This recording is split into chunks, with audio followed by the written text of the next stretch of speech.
Did you know that Tradition support system treat a ticket for leaky faucet and the burst pipe at the same urgency level until a human reviews them? They collect leads but wait for someone to log in and click reply.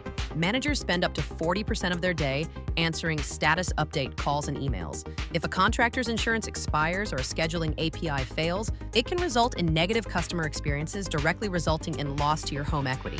Lisa AI receives the tenant's issue and checks if it is linked to a valid property address. If not found, she informs so and asks the tenant to retry the address. If valid, she proceeds immediately. Lisa verifies the address using the lookup system to confirm the issue details. Lisa confirms the tenant's contact details and captures a clear summary of the issue.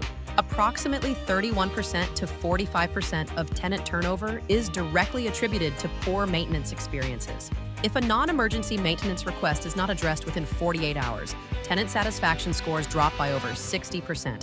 Lisa requests photos of the damage and sends maintenance instructions by email. Cost of a single tenant turnover, cleaning, marketing, and lost rent averages $2,500 to $5,000. Request is acknowledged, logged. Maintenance request is sent to contractors for photo review. 60% to 70% of managers do not provide a clear line of sight or real-time tracking for maintenance requests. Lisa can save you from that.